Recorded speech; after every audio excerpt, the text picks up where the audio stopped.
ये वाला general. Okay. Now we have a very important chapter under exercise, valuation. Valuation of goods under exercise. Valuation of goods under exercise. A very, very important chapter, and from this you can get a practical question also. So very good chapter जिसमें practical questions आते हैं. अभी तक तो जो हम exercise में पढ़ रहे थे तो प्रैक्टिकल एरिया तो नहीं है, अब प्रैक्टिकल एरिया में एंटर कर रहे हैं. तो वैल्यूएशन में जाने से पहले थोड़ा सा इंट्रोडक्शन, ब्रीफ इंट्रोडक्शन मैं देना चाहूँगा. इंट्रोडक्शन यही है, इंट्रोडक्शन टू असेसमेंट.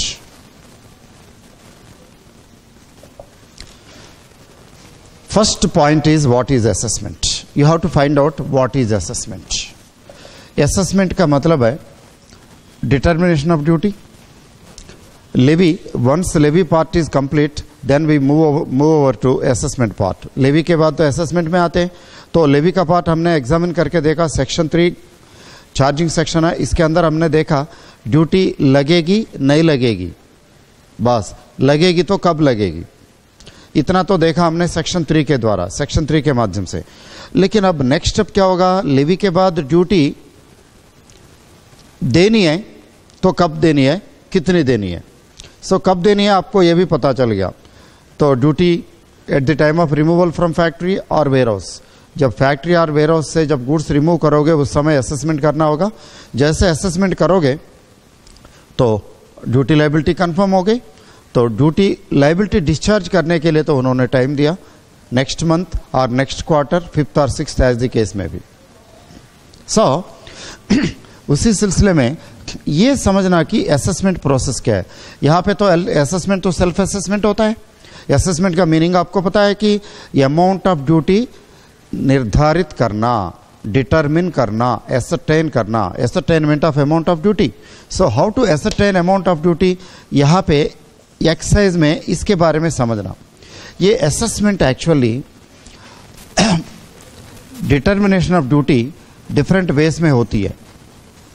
भाई वो कैसे होती है, number 1,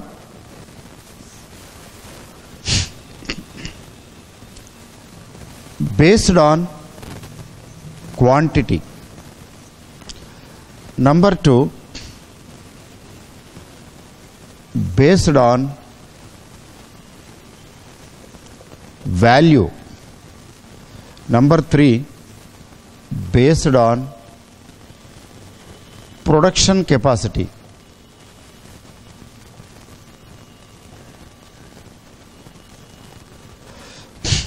Based on quantity, based on value, based on production capacity.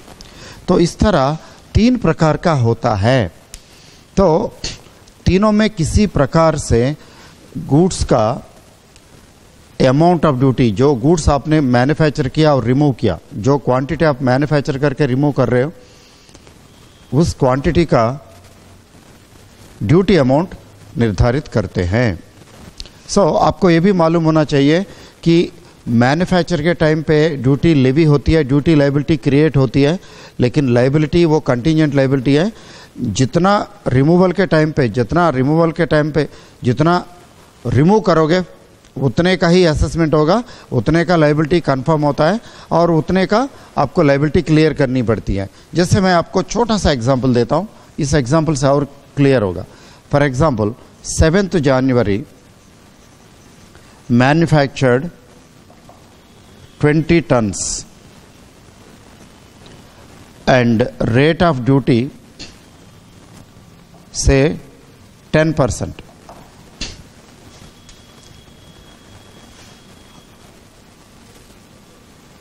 So 15th February removed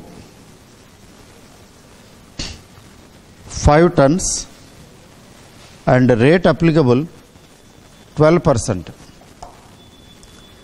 17th March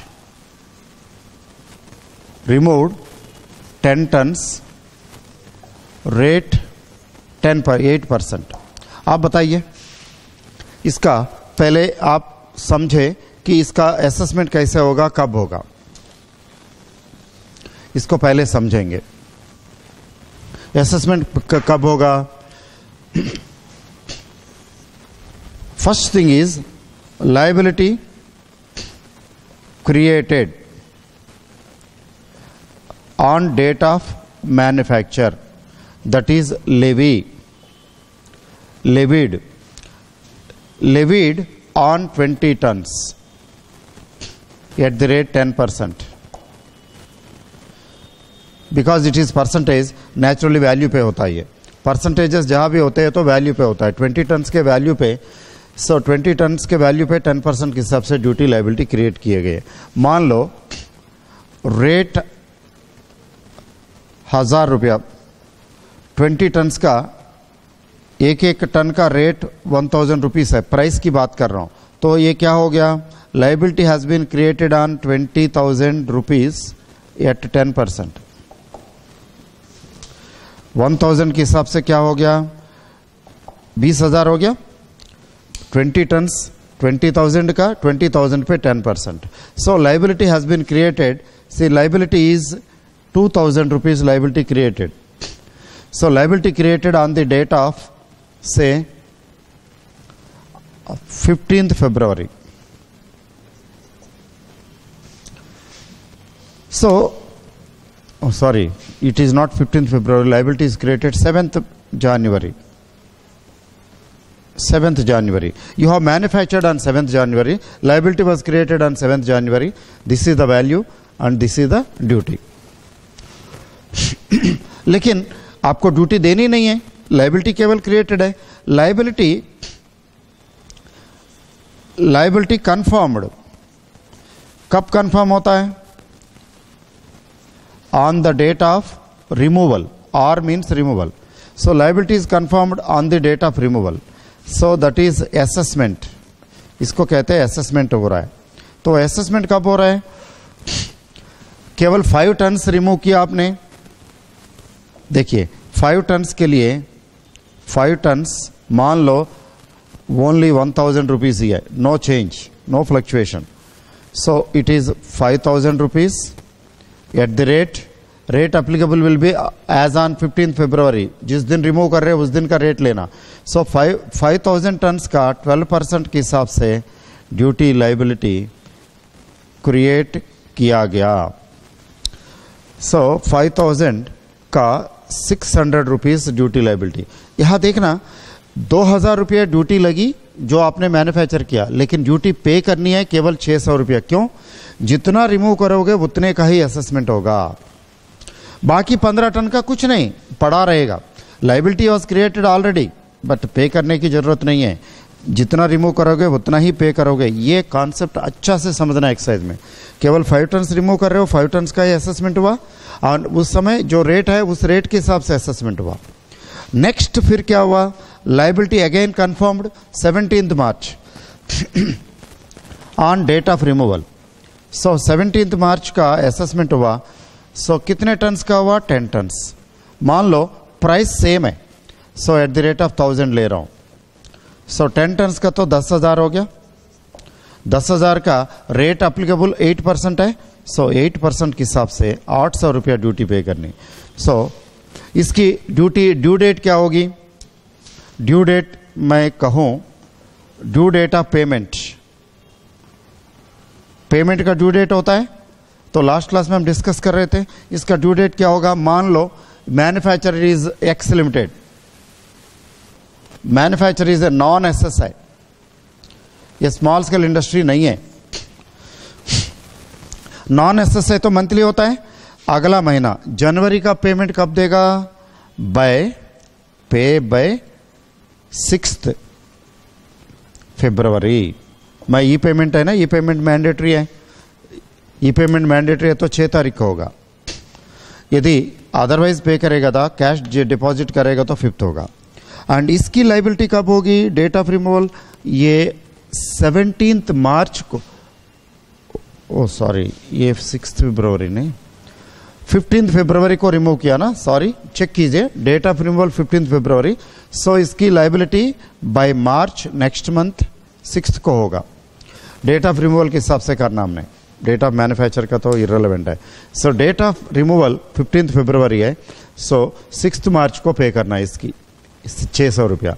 और 17 मार्च का असेसमेंट एंड रिमूवल हुआ, 17 का मार्च का, ये तो मार्च का तो मार्च में ही देना पड़ता है, 31 मार्च, अगला महीना नहीं चलेगा।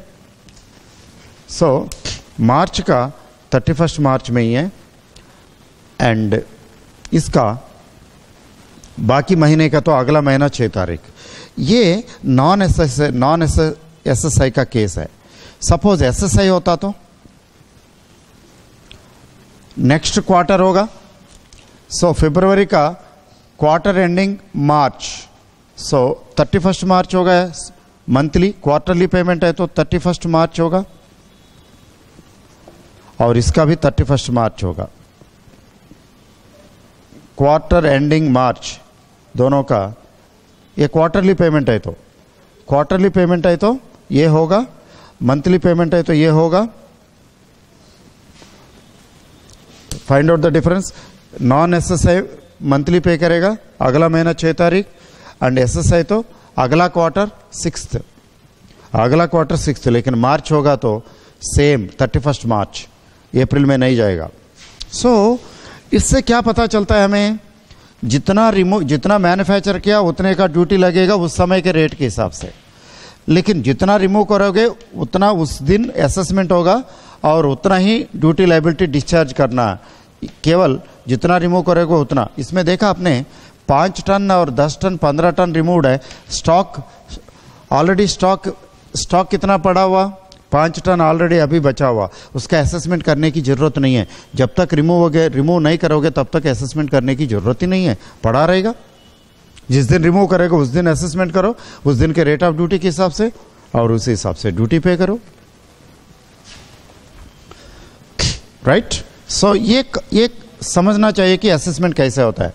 और दैट टू आपको ये भी समझना कि एक्साइज के अंदर, पर्टिकुलरली इनडायरेक्ट टैक्सेस के अंदर time bound, time based assessment नहीं है, ईयरली असेसमेंट। इनकम टैक्स की तरह देखो, इनकम टैक्स में तो एनुअल असेसमेंट होता है, यहाँ एनुअल असेसमेंट नहीं होता, पीरियडिकल असेसमेंट नहीं है, ये इवेंट बेस्ड असेसमेंट है, कंसाइनमेंट टू कंसाइनमेंट। जिस दिन रिमूव करोगे उस दिन असेसमेंट करना पड़ेगा। एक दिन 4 बार रिमूव करोगे तो 4 बार असेसमेंट करना पड़ेगा, जब जागो तभी सवेरा, राइट। सो ये पॉइंट्स आपको समझना, आराम से देखना, चेक कर लेना, कोई जल्दी नहीं। डेट ऑफ मैन्युफैक्चर पे ड्यूटी लगी, लेकिन डेट ऑफ रिमूवल पे ड्यूटी कंफर्म की जा रही है। जितना रिमूव करोगे उतनी ही क्वांटिटी का कर रहे, बाकी क्वांटिटी का तो नहीं कर रहे। Done.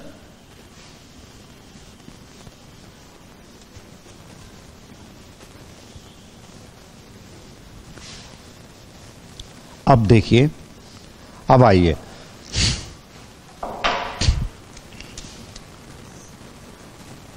Based on production capacity, यही डिस्कस कर रहे थे, production capacity based on quantity, based on value, based on production capacity. मतलब असेसमेंट करने के 3 तरीके एक्साइज में। इसमें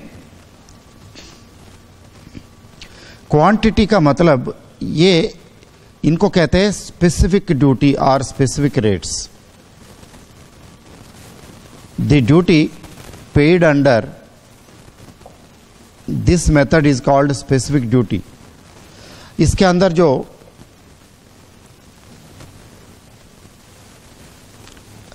ड्यूटी पे करते हो इसको एड वैलोरम ड्यूटी कहते हैं, duty based on ad valorem method. Specific rates है, स्पेसिफिक रेट्स के बेसिस पे specific duty, ad valorem duty. ये प्रोडक्शन कैपेसिटी, इसको ये मंथली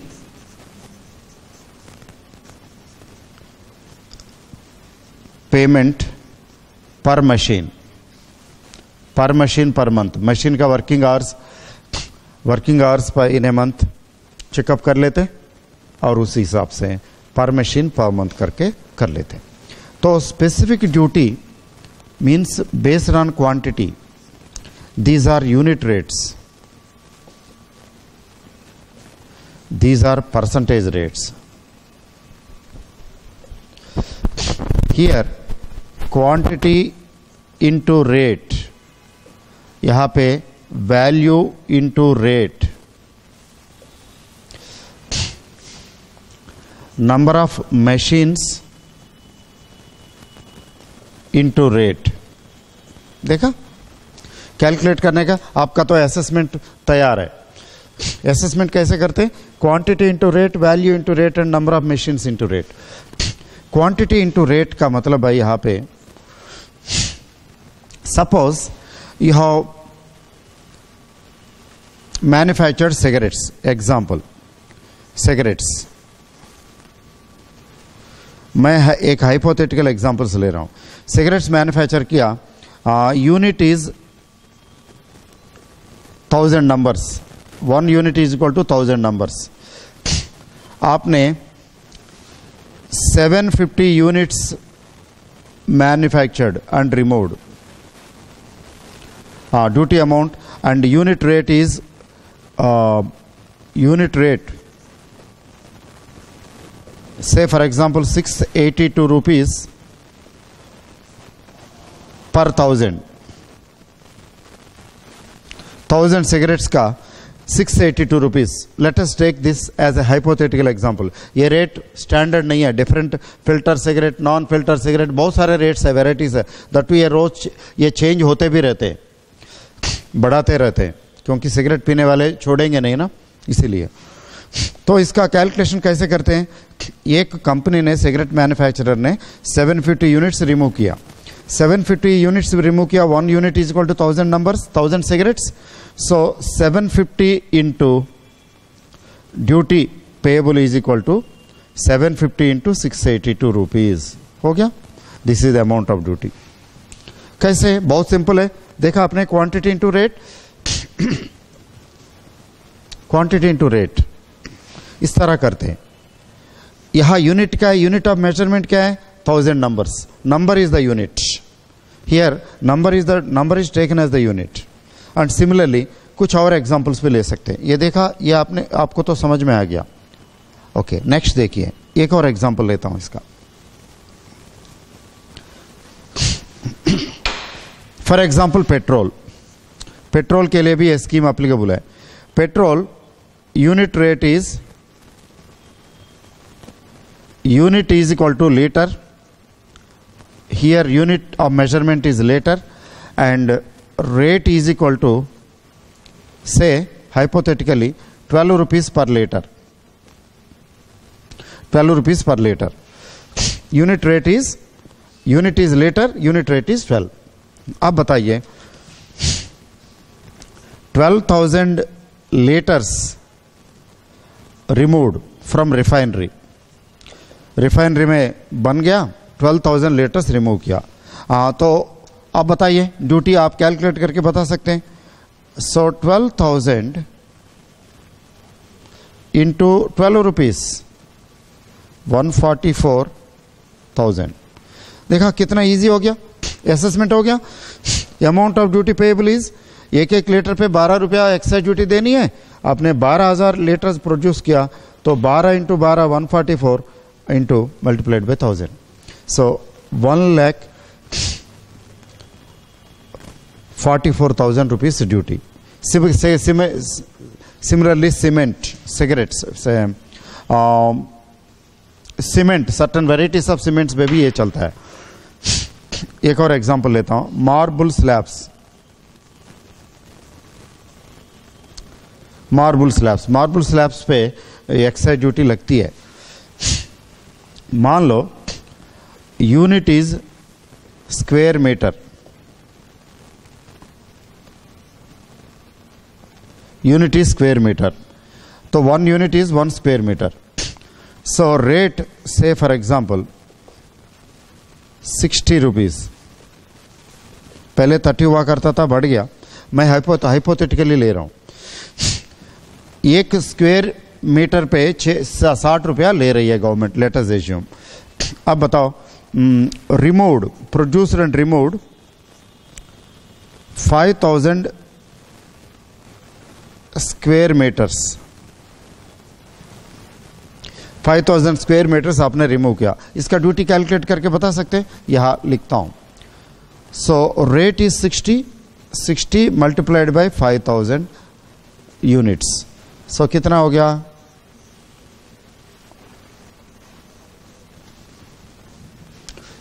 ठीक है, 3 लाख रुपया। ड्यूटी इस तरह कैलकुलेट करते हैं।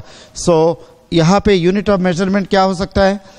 Unit of measurement quantity rates वाले, क्वांटिटी इनटू रेट, ये cement, certain varieties of cements पे चलता है। मोलासेस पर टन के हिसाब से, सिगरेट्स लेंथ मिलीमीटर के हिसाब से भी चलता है और नंबर के भी हिसाब से भी चलता है। पेट्रोल पर लीटर के हिसाब से, डीजल पर लीटर के हिसाब से चलता है। इस तरह marble slabs square meter and coffee पर किलो के हिसाब से, शुगर पर क्विंटा के हिसाब से ये चलता है। लेकिन दिस इज नॉट पॉपुलर। इसके लिए तो ये एक एडवांटेज, बड़ा एडवांटेज है, वैल्यूएशन नॉट नेसेसरी। गुड्स का वैल्यू निकालने की जरूरत नहीं है, number 1। Number 2, application is simple.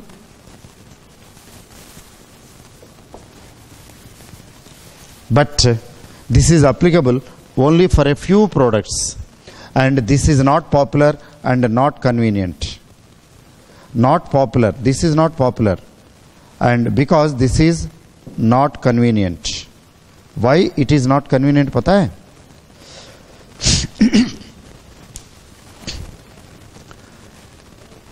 जब भी प्राइस फ्लक्चुएशंस देखिए, प्रोडक्ट का प्राइस फ्लक्चुएशंस होते हैं। प्राइस फ्लक्चुएशंस क्यों होते हैं? कॉस्ट ऑफ मटेरियल बढ़ गया तो प्राइस पे असर पड़ेगा, कॉस्ट ऑफ लेबर बढ़ गया तो प्राइस पे असर पड़ेगा, और डिफेक्टिव प्रोडक्ट है तो सस्ते में बेचोगे, प्रोडक्ट डिफेक्टिव है, स्क्रैप बन गया तो स्क्रैप के हिसाब से बेचोगे, और प्रोडक्ट क्वालिटी वाला है तो क्वालिटी के हिसाब से बेचोगे। लेकिन ये तो कंसिडर करेगा नहीं, यूनिफॉर्म रेट है। एक चेयर्स आपने बनाया, डिफेक्टिव चेयर्स है, डिफेक्टिव चेयर्स स्क्रैप के रूप में बेच रहा है कंपनी, गुडविल खराब ना जाए, तौल के बेच दो, लेकिन रेट सेम रेट पे करना पड़ेगा, वो तो रोएगा मैन्युफैक्चरर। वही वैल्यू के बेसिस पे तो वो जरूरत नहीं है ना, जितना वैल्यू है उतना ही, the higher the value the higher the duty, the lower the value the lower the duty. Price fluctuations को वैल्यू बेस्ड असेसमेंट कंसिडर करता है, लेकिन ये तो नहीं करेगा। नंबर 2, वेराइटीज ऑफ प्रोडक्ट्स होते हैं। फॉर एग्जांपल पेन का एग्जांपल लेते हैं। कितने वेराइटीज ऑफ पेन्स है मार्केट में? साबुन, कितने वेराइटीज ऑफ साबुन है? डिफरेंट साइजेस के, डिफरेंट वेट के। एक एक वेराइटी का रेट कौन फिक्स करेगा? 2 रुपया से लेकर 200 रुपया तक बहुत सारे वेराइटीज ऑफ पेन्स, लिखने वाले पेन मार्केट में अवेलेबल है। एक एक वेराइटी को लेके इसका रेट कैसे फिक्स कर सकते हैं? Practically impossible. एंड एक तो प्राइस फ्लक्चुएशंस कंसिडर नहीं करता है मेथड। दूसरा, वेराइटीज ऑफ प्रोडक्ट्स के लिए रेट्स क्वांटिटी बेसिस पे यूनिट रेट्स फिक्स करना प्रैक्टिकेबल नहीं है, इसलिए ये तो करते नहीं। Most of the goods are assessed under value, ad valorem method के द्वारा करते हैं। स्पेसिफिक ड्यूटीज बहुत कम प्रोडक्ट्स के लिए। एक्साइज की बात करोगे तो मुश्किल से 10 प्रोडक्ट होंगे। हजारों प्रोडक्ट्स मैन्युफैक्चर होते हैं जिनका ड्यूटी पे करना पड़ता है, लेकिन ये मुश्किल से 10 प्रोडक्ट्स के लिए तो ये specific duty method, specific rates method और क्वांटिटी बेस्ड असेसमेंट एप्लीकेबल होता है। बाकी सारे प्रोडक्ट्स के तो वैल्यू बेसिस पे होता है। सो यू कैन से मोर देन 90% के लिए तो यही है। तो what is this? This is also known as ad valorem rates or ad valorem method of duty. Ad valorem means when you are adding value, when you are adding tax to the value, when the duty is added on the value, that is called ad valorem duty. So we are adding duty on the value. So इसके लिए तो value find out करना पड़ता है। Value find out करने में दिक्कत हो सकती है। Once you find value, rate लगाने में कोई दिक्कत नहीं। ये रेट आपको कहाँ मिलेगा? सेंट्रल एक्साइज टैरिफ एक्ट में, टैरिफ शेड्यूल में प्रोडक्ट का डिस्क्रिप्शन होगा, कोड नंबर होगा, क्लासिफिकेशन नंबर होगा और उसका रेट ऑफ ड्यूटी एप्लीकेबल होगा। उस हिसाब से रेट अप्लाई करोगे। फॉर एग्जांपल देखिए, एक्साइज में आज के डेट में जनरल रेट 12% चल रहा है। सभी प्रोडक्ट्स के लिए नहीं, मेजॉरिटी ऑफ द प्रोडक्ट्स के लिए, मोस्ट ऑफ द प्रोडक्ट्स के लिए 12% चल रहा है। सो 12% चल रहा है तो 12% के हिसाब से ड्यूटी।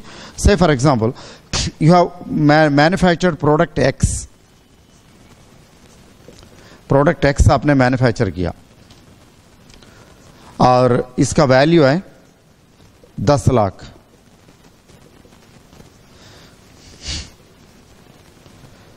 $10 lakhs वैल्यू है एंड रेट 12% है, प्लस सेस तो लगता ही है। इसमें भी सेस लगता है, जो हमने यहाँ कैलकुलेशन किया इसमें भी सेस लगता।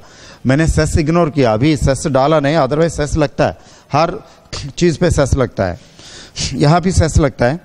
तो 10 लाख है, 12% है मान लो, तो फिर ड्यूटी इज इक्वल टू,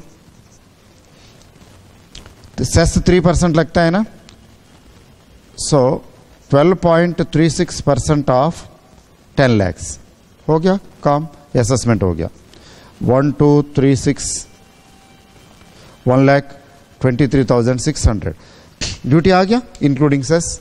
देखो कितना इजी हो गया। ये भी इजी है लेकिन वैल्यू फाइंड आउट करने में दिक्कत होती है। वंस यू फाइंड वैल्यू, बाकी चीज़ें तो रेट बनी बनाई चीज़ मिलती है रेट। तो इस तरह इसको या तो ड्यूटी का वैल्यू निकाल के वैल्यू बेसिस पे ड्यूटी लगा रहे, इसको कहते हैं एड वैलोरम ड्यूटी और add valorem method of duty. Okay, इसके लिए तो वैल्यू फाइंड आउट करना जरूरी है। और इतना ही नहीं, this is more scientific, it is flexible and it is convenient for the government. एक एक प्रोडक्ट का रेट फिक्स करने की जरूरत नहीं है, ना रिवीजन करने की जरूरत नहीं। प्राइस फ्लक्चुएशंस वगैरह वगैरह सब कुछ अपने आप कवर हो जाएंगे। 200 रुपये में चेयर बेचोगे तो 200 के हिसाब से ड्यूटी लगेगी। आप डिफेक्टिव निकला तो 20 रुपये में बेचा, आपने स्क्रैप तौल के बेचा, उसी हिसाब से ड्यूटी लगेगी। The higher the value the higher the duty, the lower the value the lower the duty. कम पे बेचोगे तो कम पे ड्यूटी, हायर अमाउंट पे बेचोगे तो हायर अमाउंट पे ड्यूटी। सो इस तरह फ्लेक्सिबिलिटी है इसमें, इसीलिए mostly followed all over the world, not only in India but everywhere. So this is most popular assessment based on value of goods. Ad valorem method of computation of duty is most popular in India. Whereas recently in 2008 government ने सोचा गुटखा, पान मसाला, chewing tobacco, जर्दा tobacco, यानी जर्दा means थोड़ा scented smell आता है, पान वगैरह में डालते हैं, जर्दा टोबैको पे ये स्कीम इंट्रोड्यूस किया इन्होंने।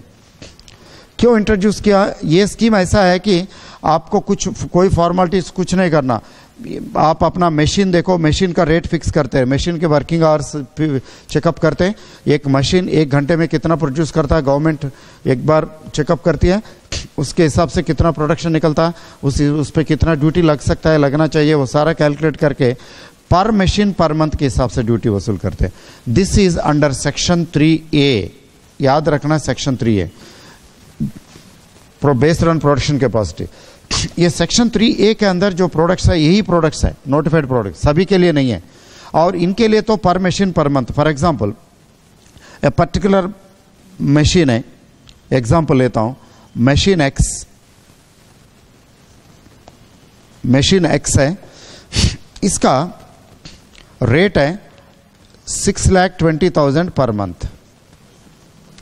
सो मैं 2 मशीन्स लगाया, एक मैन्युफैक्चरर ने 2 मशीन लगा के काम चला रहा है। ड्यूटी कितना पे करना मंथली? 620 इंटू 2, 12,40,000 ड्यूटी पे करना मंथली। इस तरह पर मशीन पर मंथ निर्धारित होता है।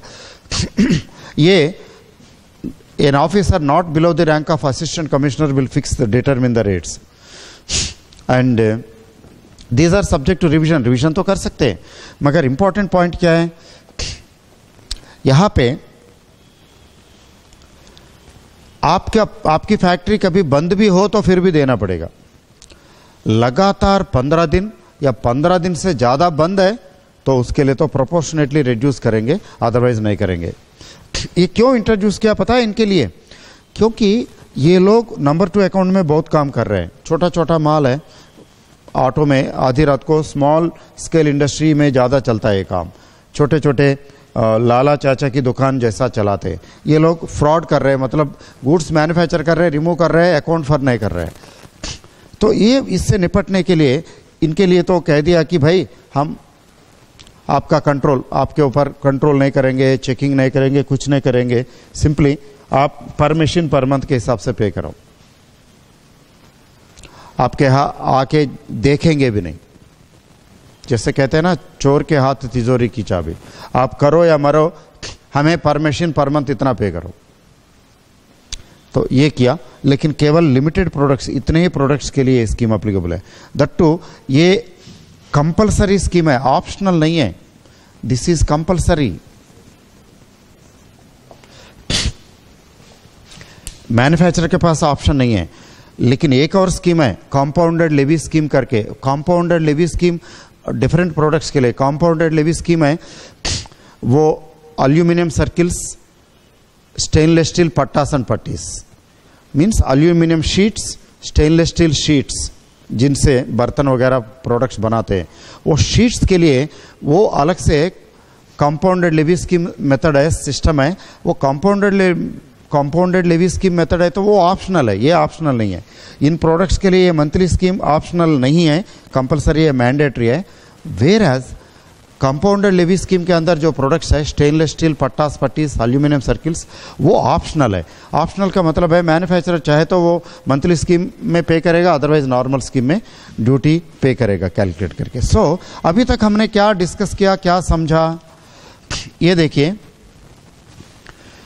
क्वांटिटी बेसिस पे ड्यूटी एसेस करके पे करते हैं, इसको कहते हैं specific duty.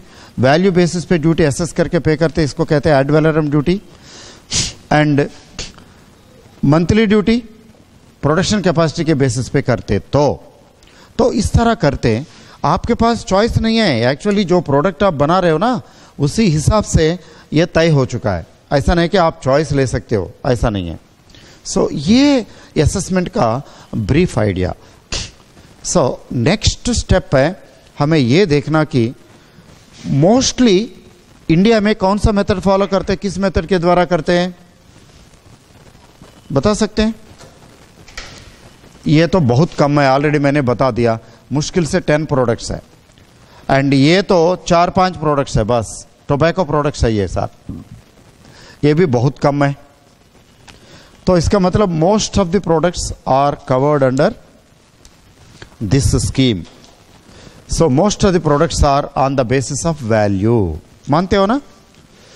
Mostly value basis पे assessment होता है। Now the next question is value basis पे करने का तरीका क्या है? इसके तो value basis पे करने के लिए तो 3 मेथड्स है। आइए लेके चलते हैं आपको value based assessment यानी ad valorem duty, add valorem method of assessment. Ad valorem methods कितने हैं? इन्हीं को कहते हैं valuation methods. Most popular valuation method है ना, मेथड्स ऑफ वैल्यूएशन, हम ऐसा लिखते हैं यहां पे, methods of valuation.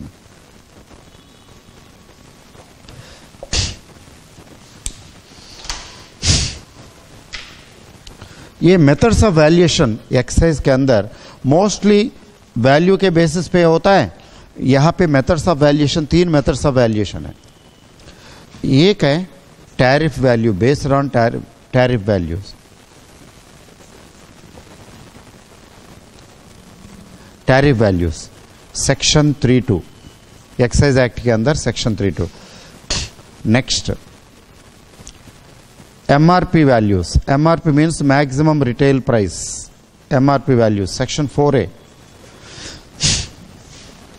And transaction value.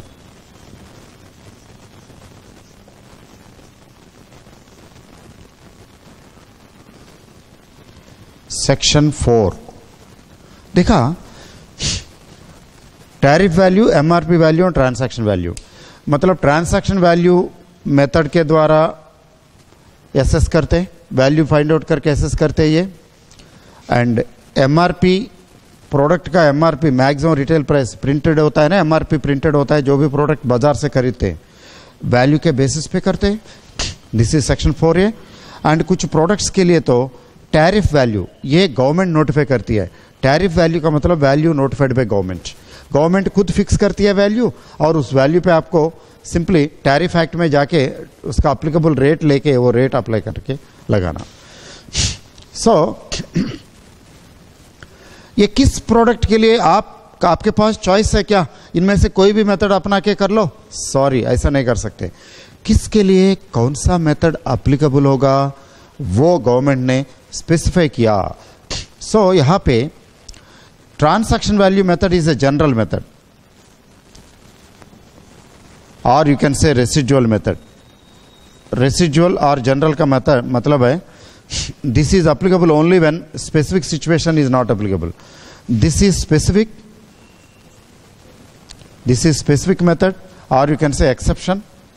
Generally transaction value apply करना होता है, बट स्पेसिफिक केसेस के लिए तो एमआरपी वैल्यू मेथड अप्लाई करना होता है। सो it is an exception, and ये भी स्पेसिफिक मेथड है, और you can say exception, you can call it an exception. Transaction value method हम अप्लाई करते, तभी अप्लाई करते जब इनमें से ये और ये दोनों नहीं चलता। जब ये दोनों नहीं चलते तभी ट्रांसैक्शन वैल्यू मेथड अप्लाई करते, right. These two are specific cases and that is a general case. जो प्रोडक्ट इसके अंदर और इसके अंदर नहीं आता ऑटोमेटिकली ट्रांसैक्शन वैल्यू मेथड के अंदर आ जाता है, right. But most of the products are assessed under transaction value method. Mostly यही पे होता है, ये तो बहुत कम है, ये तो और भी बहुत कम है।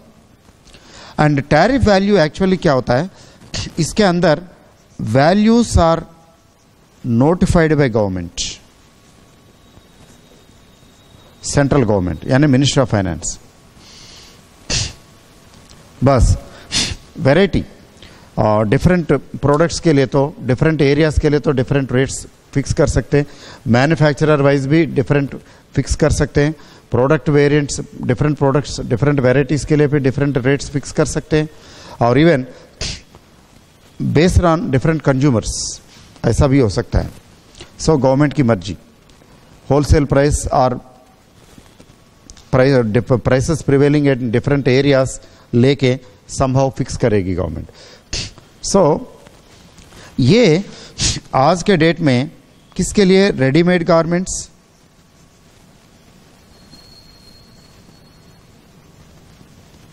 रेडीमेड गारमेंट्स के लिए एप्लीकेबल है। रेडीमेड गारमेंट्स विथ एमआरपी, जिनके ऊपर एमआरपी प्रिंटेड है। जिनका एमआरपी प्रिंटेड नहीं है तो कोई पॉसिबिलिटी नहीं है। नेक्स्ट, आर्टिकल्स ऑफ ज्वेलरी से articles of jewellery,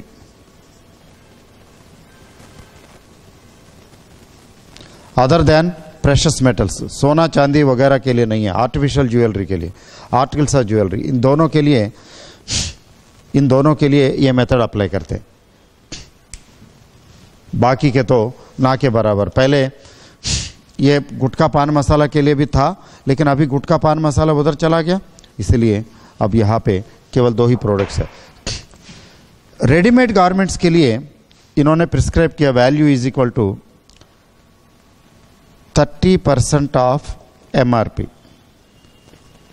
value is equal to 30% of MRP. Articles of jewellery के लिए 30% ऑफ इनवॉइस प्राइस। इनवॉइस यानी बिल में जो अमाउंट लिखते हो ना, उसका 30% वैल्यू लिया जाएगा। इसका एमआरपी जो प्रिंट करते हो उस एमआरपी का 30%। फॉर एग्जांपल, एक रेडीमेड गारमेंट है, एमआरपी प्रिंटेड है 1000। वैल्यू क्या होगा? Value is equal to obviously 300 rupees होगा, and duty at the rate of 12.36% is equal to 12.36% of 300 हो गया, असेसमेंट हो गया। देखो ये भी सिंपल ही है। सिमिलरली इनवॉइस, आपने ज्वेलरी, आर्टिकल्स ऑफ ज्वेलरी आपने सेल किया, आपने इनवॉइस में बिल में लिखा 10 लाख, तो 10 लाख का 30% वैल्यू हो गया, 3 लाख वैल्यू हो गया, राइट?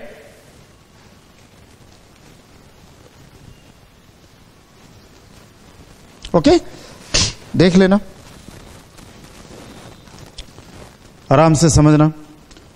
तो टैरिफ वैल्यू मेथड के अंदर इस तरह कैलकुलेशंस करते हैं, लेकिन केवल 2 प्रोडक्ट्स की बात हो रही है, मतलब ना के बराबर है ये मेथड। ये क्यों करते हैं वैसे? गवर्नमेंट क्यों परेशान है? गवर्नमेंट क्यों फिक्स करती है? तो करना नहीं चाहिए था। गवर्नमेंट इसीलिए फिक्स करती है, तो कहीं कहीं ऐसा होता है कि अंडर वैल्यूएशन की पॉसिबिलिटी है, there is a possibility of under valuation, इसीलिए करती है। सो वैल्यू सही नहीं दिखाओगे, चांसेस है ऐसे सिचुएशंस के लिए ये करती है, बट ना के बराबर है। MRP values actually applicable to consumer goods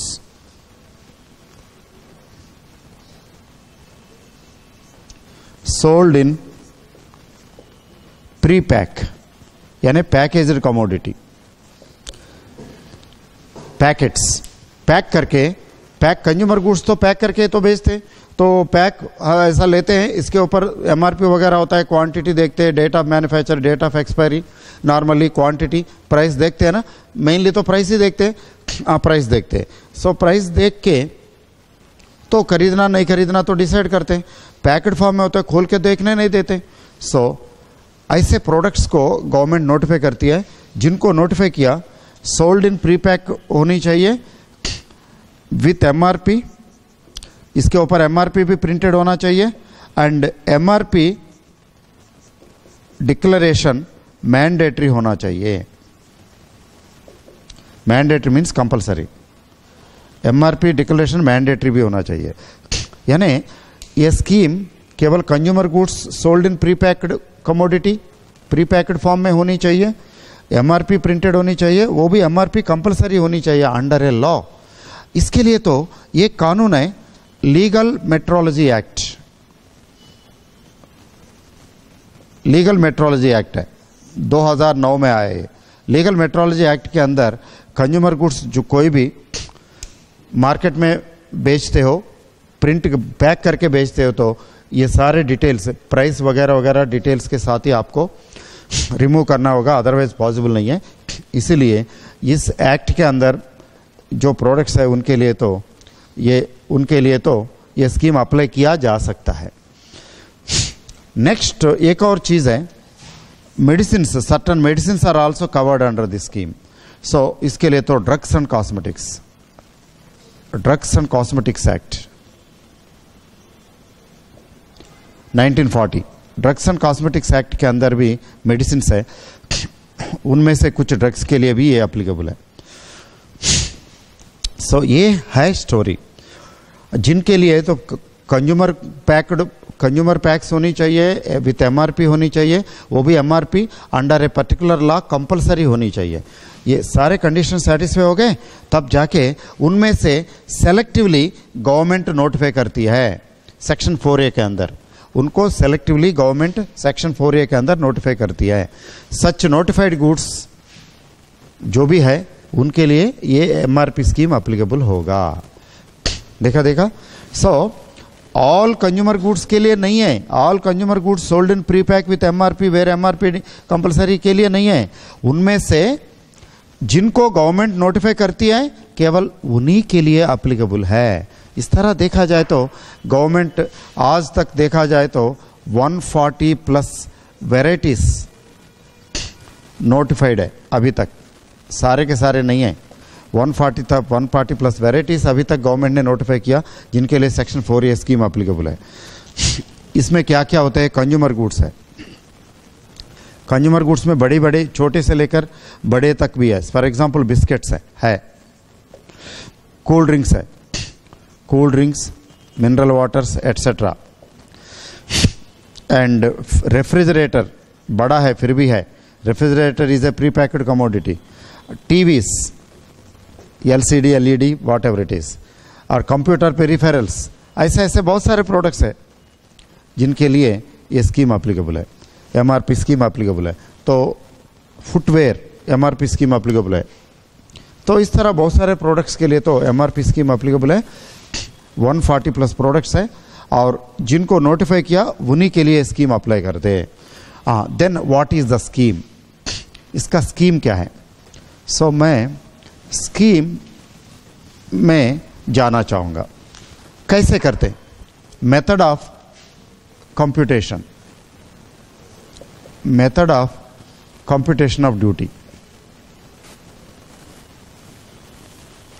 method of computation of duty under section 4A और यू कैन से स्कीम. कैसे,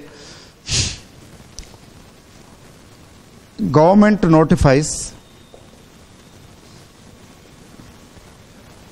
notifies abatement rate as percentage of MRP.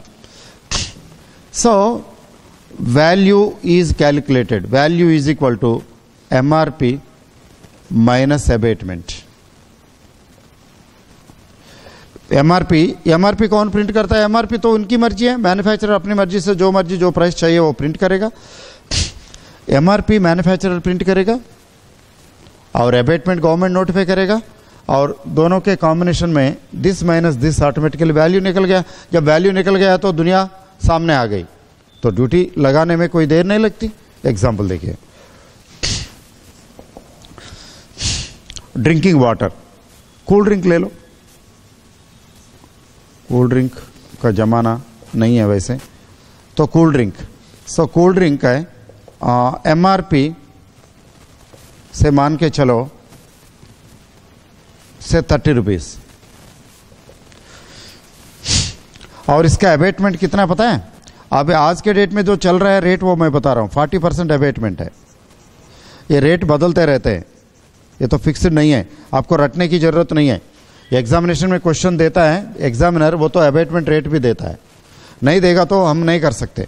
140 plus varieties के लिए रेट कौन याद करेगा. सो रेट एबेटमेंट 40% है, 40% of MRP. So 40% of MRP क्या होगा, एबेटमेंट 40%. 40% ऑफ, माइनस कर रहा हूं,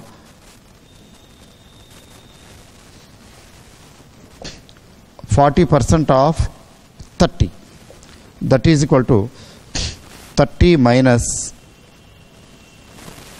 12, that is equal to 18. देखा, 30 minus 12 18. तो 18 रुपीज इसका वैल्यू निकल गया. अब ड्यूटी लगाने में कोई देर नहीं लगती. मान लो ड्यूटी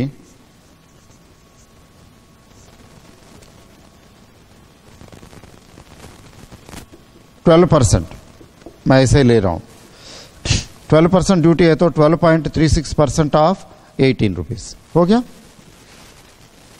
तो एमआरपी स्कीम के अंदर क्या होता है, एबेटमेंट एक होता है रेट, वो गवर्नमेंट देता है, वो एमआरपी से माइनस करो निकलेगा. और एक और एग्जांपल लेते, ये तो सिंपल एग्जांपल है. देखिए यहां पे लिखता हूं, रेफ्रिजरेटर, मान लो एमआरपी मिनी, छोटा समझो 10,000 और आपका एबेटमेंट मान लो एबेटमेंट 35%. तो एसेसिबल वैल्यू और वैल्यू इज इक्वल टू 6,500 हो गया. एंड ड्यूटी मान लो 10%, इग्नोर सेस, एवरीथिंग इग्नोर करो, मान लो से 10% एसेस, ऐसे इमेजिन कर रहा हूं. तो 650 ड्यूटी आ गया. देखो कितना इजी है. चेकअप करो, दोनों आराम से चेकअप करना.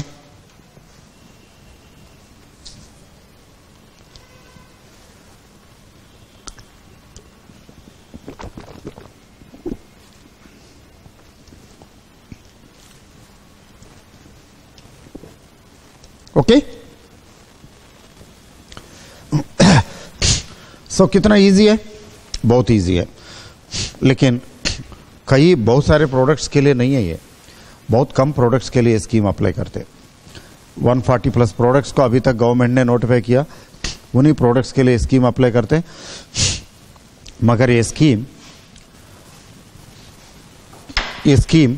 कुछ प्रोडक्ट्स के कुछ चीज़ों के लिए अप्लीकेबल नहीं है, एग्जम्पशंस भी है। जैसे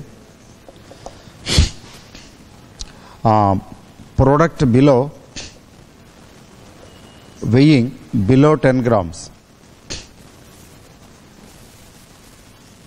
और 10 ml स्कीम अप्लीकेबल नहीं है। So not applicable to exported goods के लिए अप्लीकेबल नहीं है। नंबर 3 सेल टू इंस्टीट्यूशंस और इंडस्ट्रीज और गवर्नमेंट, यू कैन से कोई कॉरपोरेशन, संस्थान, कंपनी या गवर्नमेंट डिपार्टमेंट एटसेट्रा को सेल कर रहे हो तो बल्क में सेल खरीदते हैं, वो बड़ी मात्रा में खरीदते हैं, इसके लिए भी एप्लीकेबल नहीं है। और wholesale pack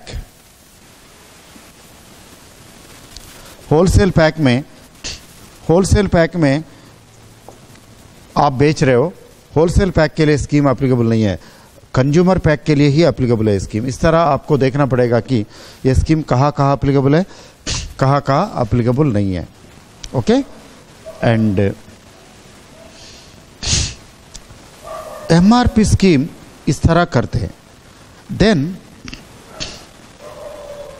what is the other method? MRP method, other method is general method, that is transaction value method. What is transaction value method? Assessment method. Transaction value method means a method in which transaction value is used. Transaction value is used. Method based on transaction value is called transaction value method. देखिए tariff value method में क्या होता है, tariff value use करते हैं, tariff value जहां use करते हैं उस मेथड को टैरिफ वैल्यू मेथड कहते हैं। एंड एमआरपी वैल्यू जहां यूज करते हैं उसको एमआरपी वैल्यू मेथड कहते हैं। अब ट्रांसैक्शन वैल्यू जहां यूज करते हैं उसको ट्रांसैक्शन वैल्यू मेथड कहते हैं। सो यहाँ पे ड्यूटी कैसे करते हैं, transaction value multiplied by rate of duty. ये तो ट्रांजैक्शन वैल्यू फाइंड आउट करना पड़ेगा सेक्शन 4 के अंदर। सेक्शन 4 के अंदर ट्रांजैक्शन वैल्यू फाइंड आउट करो, उसका रेट ऑफ ड्यूटी से मल्टीप्लाई करो। टैरिफ वैल्यू में tariff value multiplied by rate. MRP scheme में तो MRP value under MRP multiplied by rate, है ना। सो नेक्स्ट क्वेश्चन ये है कि ये ट्रांजैक्शन वैल्यू मेथड कब यूज करते, कब, when is it applied?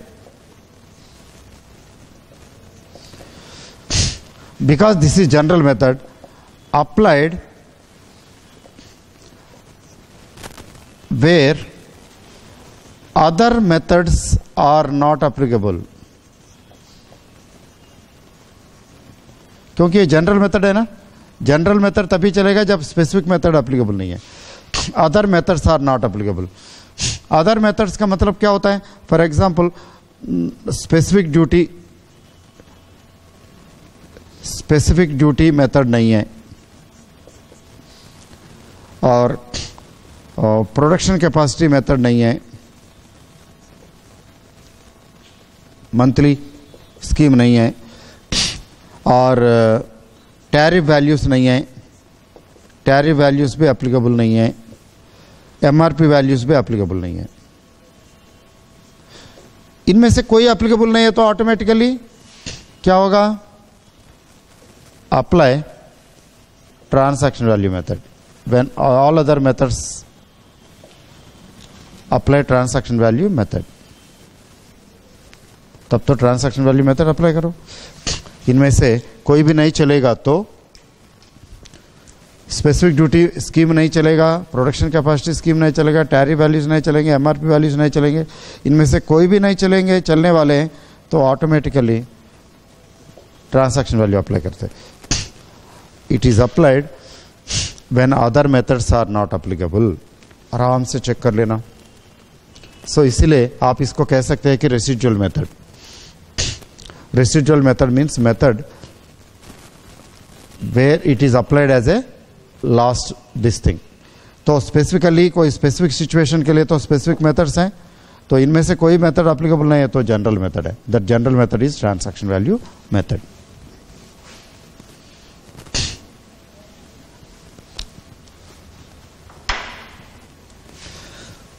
सो आपको चेक करना पड़ेगा assessment based on value। आपको यहां पे yes मिलना चाहिए। if it is yes,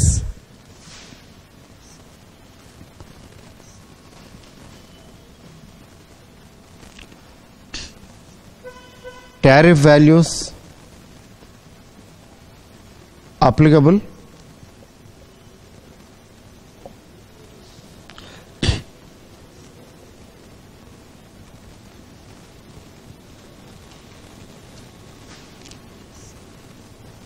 no.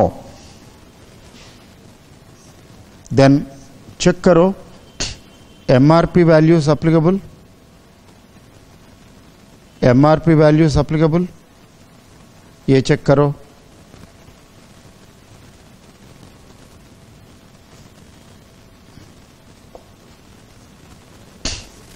ये भी नो है तो apply invariably transaction value method.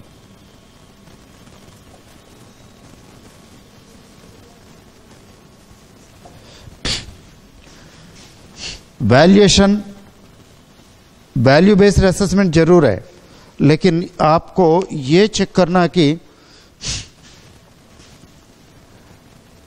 Tariff values है, नो है, एमआरपी वैल्यूज है, नो है। ये दोनों नो है तो फिर automatically transaction value method apply करो।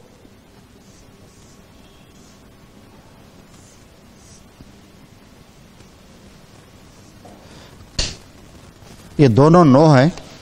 If you get no for both, tariff values भी नहीं है एंड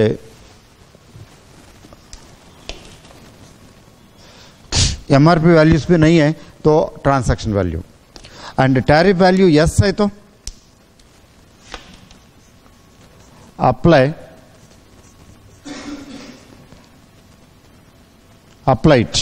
टैरिफ वैल्यू अप्लाई करो।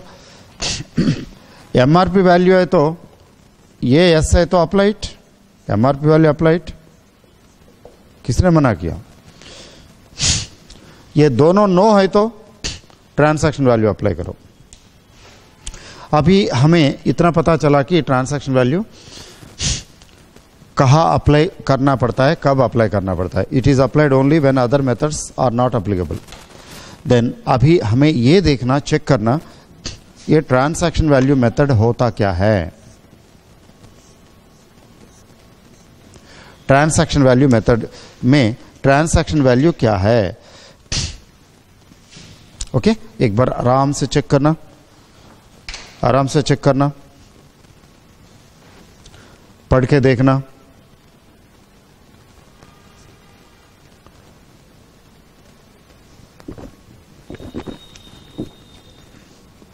और समझने की कोशिश करना।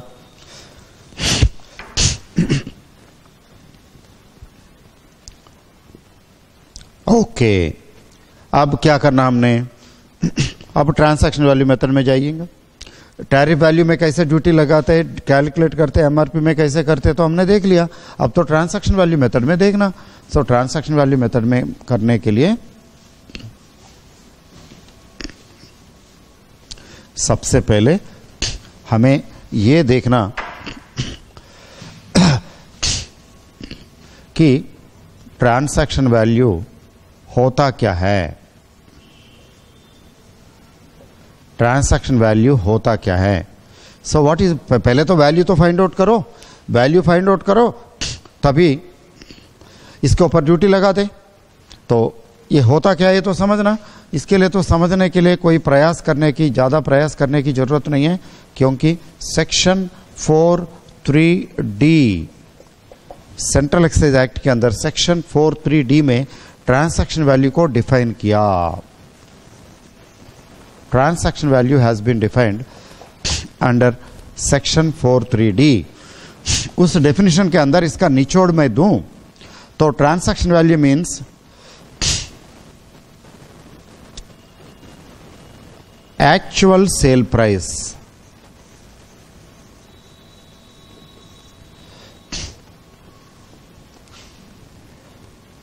excluding taxes.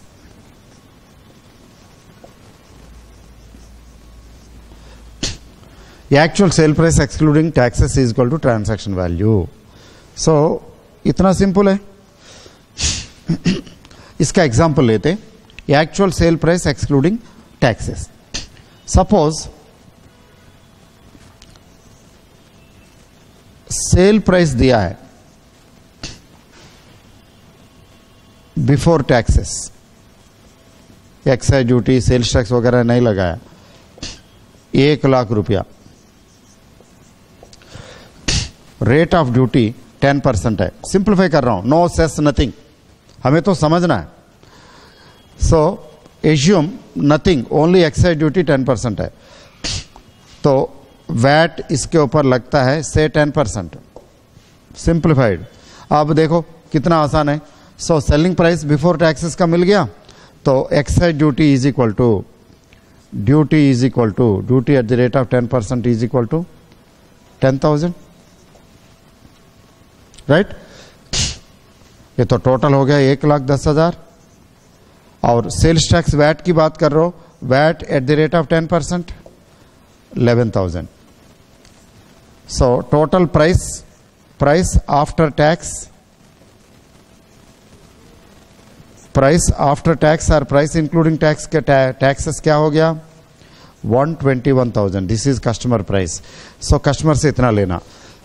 एक बात जरूर याद रखना, वैल्यू पे सबसे पहले एक्साइज ड्यूटी जुड़ती है, टोटल पे सेल्स टैक्स जुड़ता है, ये कभी मत भूलना। वैल्यू पे ड्यूटी जुड़ता है, इसके ऊपर टोटल पे एक्साइज ड्यूटी, इसीलिए 10% ऑन 110 नॉट ऑन 1,00,000। इसी को रिवर्स मेथड, रिवर्स कैलकुलेशन के द्वारा करते तो सेम क्वेश्चन मैं लेता हूं, रिवर्स मेथड के द्वारा करते तो देखिए for example come duty price,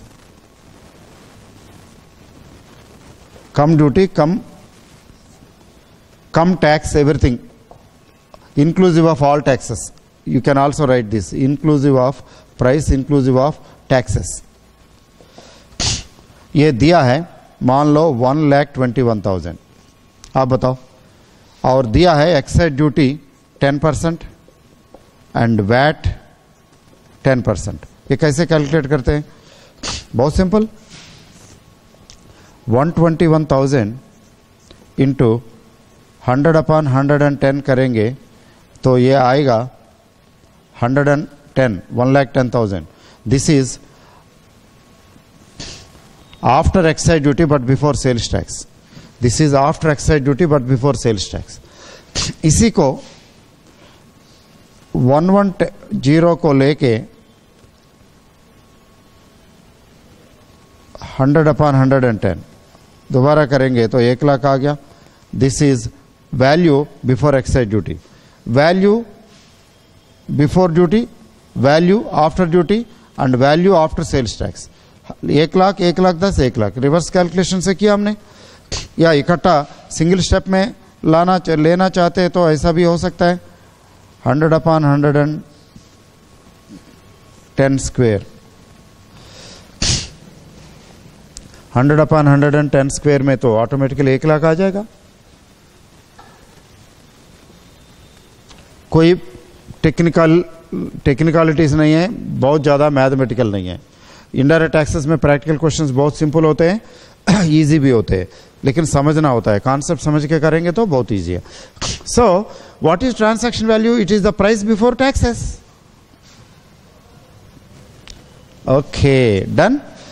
It is the price before taxes, that is called transaction value, and subject to adjustments if any. If the price is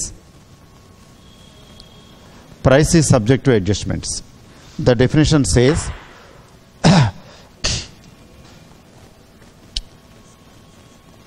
price is subject to adjustments if any. कोई adjustments है तो adjustments करके price सही दाम लगाना होता है, and सही दाम लगाओ, इसके ऊपर ड्यूटी लगाओ।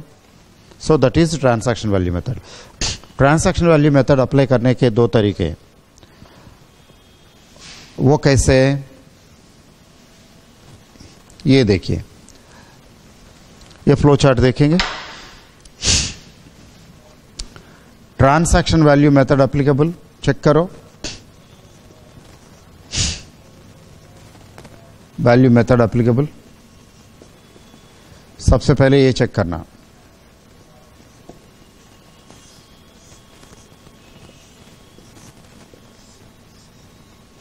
If the answer is yes, no है तो फिर क्या करना? नो है तो अदर मेथड्स के द्वारा, अदर तरीके से।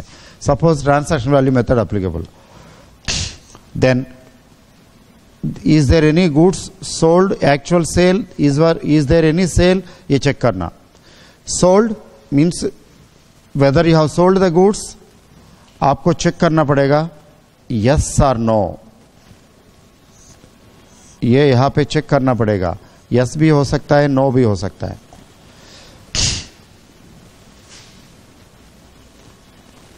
सपोज नेक्स्ट सोल्ड भी है और प्राइस एक्सेप्टेबल मीन्स प्राइस सही है, सही दाम लगा है। प्राइस रिक्वायर्स नो एडजस्टमेंट्स, इसका मतलब प्राइस एक्सेप्टेबल है। Price requiring no adjustments means acceptable होगा। इसका भी आंसर यस है तो, इसका भी आंसर यस है तो अप्लाई द प्राइस डायरेक्टली, यानी ट्रांजैक्शन वैल्यू मेथड डायरेक्टली कर रहे हैं आप। अप्लाई द प्राइस डायरेक्टली, चलाओ काम, हो गया काम। लेकिन यहां पे नो है तो,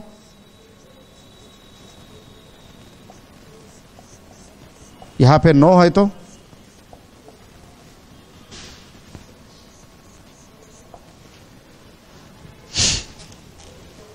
यानी आप गौर से देखो, आराम से पढ़ के देखो, आराम से पढ़ के देखो, जल्दी जल्दी में नहीं, आराम से चेक करो। पहले तो ट्रांजैक्शन वैल्यू मेथड एप्लीकेबल है कि नहीं, उसका यस आ रहा है। सेल हुआ, उसका भी यस आ रहा है। आगे प्राइस सही है, उसका भी यस आ रहा है। इस तरह सभी का यस आ रहा है। कितने यस है? मेथड यस है, ये तो इसकी गिनती की जरूरत नहीं है। And yes number 1 sale, yes number 2 price. मतलब सेल एंड प्राइस,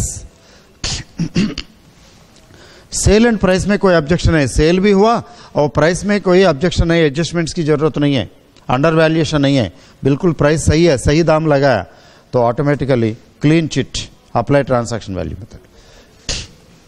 ओके, लेकिन ऐसा हो गया ये नो है तो, या तो सेल नहीं हुआ, सेल हुआ मगर वो प्राइस सही नहीं है, या तो सेल नहीं है या सेल प्राइस सही नहीं है, तब क्या होगा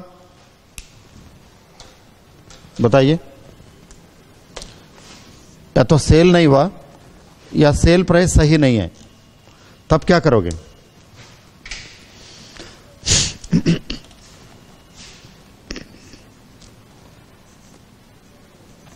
find out value means make adjustments, कुछ एडजस्टमेंट्स करना पड़ेगा। या तो वैल्यू फाइंड आउट करोगे या तो एडजस्टमेंट्स करोगे, करके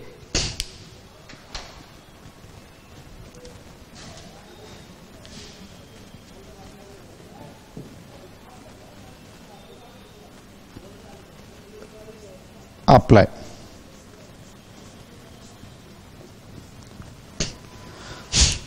ये तो बड़ी लंबी चौड़ी कहानी है, इतना सिंपल नहीं है। यहाँ पे एक्चुअली आप फाइनल लेवल पे पढ़ोगे, समझोगे। सो रूल्स, वैल्यूएशन रूल्स है, वैल्यूएशन रूल्स अप्लाई करना पड़ता है। अप्लाई वैल्यूएशन रूल्स आपके सिलेबस में नहीं है ये। वैल्यूएशन रूल्स आपको नहीं पढ़ना, पढ़ना पड़े तो बड़ा टेक्निकल है, फाइनल में तो पढ़ोगे ही। जहाज का पंछी जाए कहा, unless you get GST act by the time you reach final. जब आप फाइनल में पहुंचेंगे तब तक जीएसटी एक्ट आ गया तो इससे छुटकारा पाओगे, कोई नई चीज सीखोगे।